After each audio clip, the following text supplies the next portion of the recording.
മലപ്പുറം തിരൂരിൽ 6 വയസ്സുകാരുടെ മരണത്തിനിടയാക്കിയ സംസ്ഥാന പാതയിലെ കുഴിയിൽ വീണ് വീണ്ടും അപകടമുണ്ടായിരിക്കുന്നു. പരിക്കേറ്റ സ്കൂട്ടർ യാത്രക്കാരെ ആശുപത്രിയിലേക്ക് മാറ്റിയിരിക്കുകയാണ്. റോഡിലെ കുഴി നികത്താത്ത PWD ഉദ്യോഗസ്ഥർക്കെതിരെ നിയമ നടപടി സ്വീകരിക്കുമെന്ന് മരിച്ച ഫൈസയുടെ ബന്ധുക്കൾ അറിയിച്ചു. തിരൂർ ചമ്രവട്ടം സംസ്ഥാന പാതയിലെ കുഴികളിൽ വീണ അപകടങ്ങൾ തുടർക്കഥയാവുകയാണ്.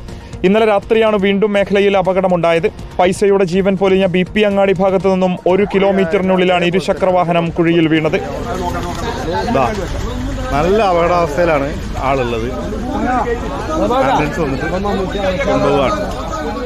അതേസമയം റോഡിലെ കുഴി യഥാസമയം നികത്താത്ത പൊതുമരാമത്ത് ഉദ്യോഗസ്ഥർക്കെതിരെ നിയമ നടപടി സ്വീകരിക്കുമെന്നും അധികൃതരുടെ അനാസ്ഥയാണ് മരണത്തിനു കാരണമെന്നും ഫൈസയുടെ ബന്ധുക്കൾ പറഞ്ഞു. കുടുംബത്തിന് നീതി ലഭിക്കാൻ സർക്കാർ ശക്തമായ നടപടി സ്വീകരിക്കണമെന്ന് വാർഡംഗം അമീർ റിപ്പോർട്ടറിനോട് വ്യക്തമാക്കി. റോഡുകളിലെ കുണ്ടും കുഴിയും PWD ആയാലും സർക്കാരായാലും അത് തീർക്കാത്തതിൻ്റെ കൊണ്ടാണ് ഇത്തരത്തിലുള്ള അപകടം. എന്തായാലും ഇനിയേലും അതിന് വേണ്ട കാര്യങ്ങൾ സർക്കാരിൻ്റെ ഭാഗത്തുനിന്നോ PWDയുടെ ഭാഗത്തുനിന്നോ ഉണ്ടാവണം. അപകടങ്ങൾ പതിവായിട്ടും അധികൃതർ കണ്ടു തുറക്കാത്തതിനെതിരെ മേഖലയിൽ പ്രതിഷേധത്തിനൊരുങ്ങുകയാണ് നാട്ടുകാർ.